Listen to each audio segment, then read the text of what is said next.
Oiê, eu sou a Michelangela e esse é o Diário da Sobrevivente. Hoje o tema é sobre o meu processo criativo, que inclui ansiedade, ataque de pânico e bloqueio criativo. Vem comigo.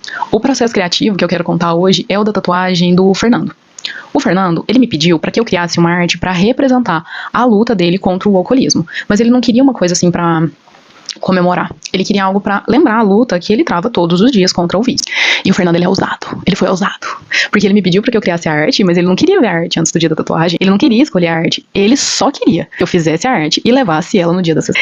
Desde o dia que ele me disse isso, eu tive uma crise de ansiedade instantânea. Na primeira semana de criação, eu fiquei completamente obcecada com o desenho. Eu queria fazer. E quanto mais eu queria fazer, mais referência eu olhava. Quanto mais referência eu olhava, mais incapaz eu me sentia. E aí, na primeira semana, eu fiquei totalmente travada, mas sem arrastar 1 centímetro de perto do desenho. Eu deixei de entregar alguns trabalhos, eu adiei compromissos e fiquei travada, tentando elaborar o primeiro esboço do desenho. Mas como eu sou muito maluca, eu não me permito desistir. E aí foi só na segunda semana que eu consegui colocar as minhas primeiras ideias ali no papel. Como era o alcoolismo, né, o tema principal da tatuagem, eu comecei a desenhar algumas garrafas. E aí foi isso aqui que eu consegui fazer no total de 2 semanas. Tá vendo? Já tinha escolhido a garrafa por representar, né, a bebida. Eu tinha escolhido também que teria uma caveira, porque eu acho que ela simboliza muito os ciclos. Eu, particularmente, pela minha experiência de vida, eu vejo muito esse encerrar de ciclo dentro do vício. Se você não encerrar esse ciclo, ele vai te encerrar. O vício, ou você encerra ele, ou ele encerra você. Escolhi a caveira para representar essa morte, ou a morte desse vício, ou a própria morte da pessoa, né? Nossa, pesado, pesei o clima. Bem, eu consegui chegar nessa aqui, já na segunda semana, que foi a que ficou mais próxima do que seria no final. Mas aí aconteceu uma coisa. Nessa segunda semana, eu comecei a ter sintomas do início de ataque de pânico. Ei, alegria. Mas como eu já tinha adiado meus compromissos na semana anterior, eu tinha que viver a vida, apesar do ataque de pânico. Foi péssimo, foi horrível, não recomendo. Se você passa por isso e tem a chance de desacelerar, descansar sua mente antes de continuar, faz isso. Mas pra mim, isso não é uma opção. Os meus boletos, eles não vão esperar a minha crise passar. Então eu me sobrecarreguei totalmente nessa segunda semana. E por incrível que pareça, foi nessa sobrecarga que eu consegui escolher os primeiros esboços mais completos do que seria a arte final, que foi o que eu mostrei aqui pra vocês. E aqui, queria abrir um parênteses grandão, porque às vezes as coisas elas só acontecem pra mim dessa forma. O meu local de conforto é o caos, mas eu não quero mais acreditar nisso, eu não quero mais acreditar que seja bom o processo criativo acontecer dessa forma. E aí foi nessa segunda semana que eu lembrei desse livro aqui que eu tenho, sobre ansiedade, que eu comprei lá no Sesc.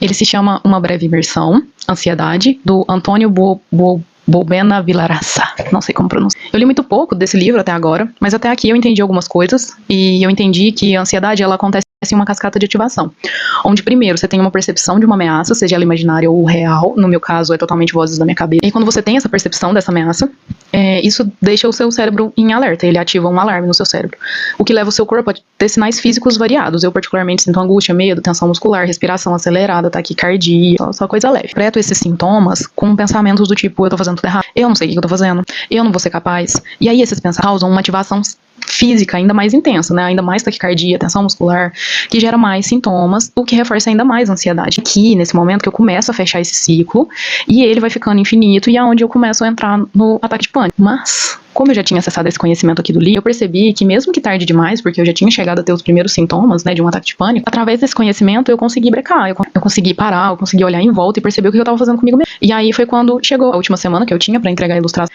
Eu simplesmente esperei chegar no último dia. Eu ia tatuar ele numa quinta-feira, eu esperei chegar quarta-feira, 7 horas da noite, pra escolher o desenho, finalizar o desenho e imprimir o desenho.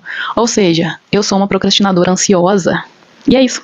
Espero ver você aqui mais vezes. Me segue em todas as redes pra ouvir mais desabafo, mais arte e mais tatuagem. Você achou que você não ia ver a arte final, né? Essa arte que foi pra pele do Fernando. Além da caveira, que eu já me expliquei sobre ela. Coloquei a corrente, porque aí, aqui, ó, a gente tem a caveira simbolizando o que eu já disse antes, que é uma crença pessoal, mas aí eu coloquei isso na arte. Sobre ou esse vício vai acabar com você, ou você vai acabar com ele. E aí eu coloquei essa corrente quebrada, mostrando que esse ciclo com a morte, que seria uma morte através do vício, ela foi quebrada. Eu coloquei o personagem dentro do líquido, a cabeça dele pra fora desse líquido, pra simbolizar essa consciência, porque é necessário ter essa consciência, é muito importante pra quem vive num vício, quebrar a coisa da negação. Quem está em vício muitas vezes está em negação, e é necessário sair dessa negação para que você possa se recuperar e entrar em todo o processo longo e doloroso da saída de um vício. Não vamos romantizar. Usar drogas é foda, é difícil, o alcoolismo é foda, é difícil, mas sair dele também é uma guerra, gente, é uma batalha. Mostrando que ele, mesmo imerso nesse vício, ele conseguiu ter essa consciência pra quebrar essa corrente. É isso.